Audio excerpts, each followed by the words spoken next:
All right, new charges in this college scam case. Actress Loughlin and now 10 other parents who already pleaded not guilty are now facing additional charges that could conceivably land someone like Loughlin in jail for decades. Hard to say, but this much is not. There's one clear expert on the matter, Judge Andrew Napolitano. What do you think? I think what the government is doing is horrendous. The government is basically punishing these people for exercising their guaranteed constitutional right to plead not guilty. So they're charged with the basic bribery scheme. 40 people charged, 37 plead not guilty. The government asked for jail time. They all, with the exception of one of them, got very, very small jail sentences. The government's not happy with those jail sentences. The government's not happy that it's going to have to try Lori Loughlin. So in order to make her life more miserable, they indict her and her husband again for higher crimes. That's absolutely wrong, and it constitutes a punishment for the fault of defending yourself. If the government has a case against someone, they present it all at once. They don't hold it back and let it drip, drip, drip piecemeal so as to make it almost impossible to defend yourself. Now, if you force someone like that to settle rather than risk going to trial, because that's obviously you put them in a corner where, hey, my odds look really dicey with all these added charges. Correct.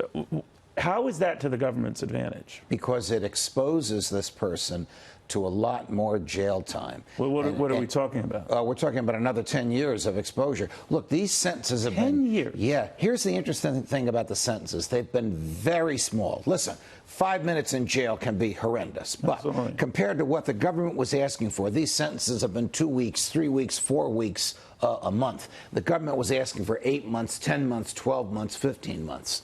One of the reasons the sentences are short is because the government says these bribes caused a lot of harm. What harm?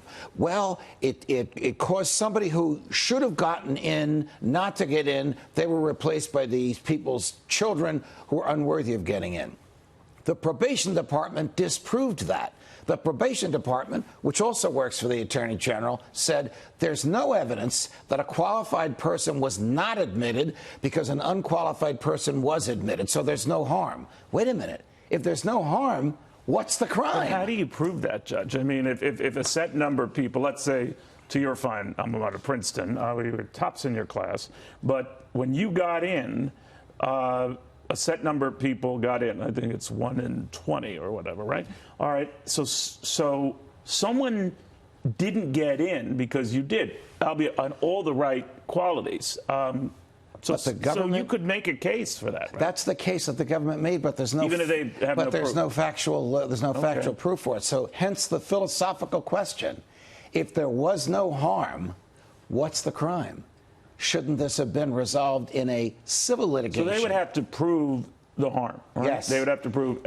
And because they can't prove this harm, the court has been giving them two daughters got into, was it USC? Correct. And on the rowing scholarship or something like that? They were no more rowers than you and I are ballerinas. Let's not Actually, go. Let's not go. I don't know why I said that. We don't want to go Let's not go there. I understand. But the point is, when the government said to the court, that means that 2 worthy people didn't get in. It turns out that that was not the case.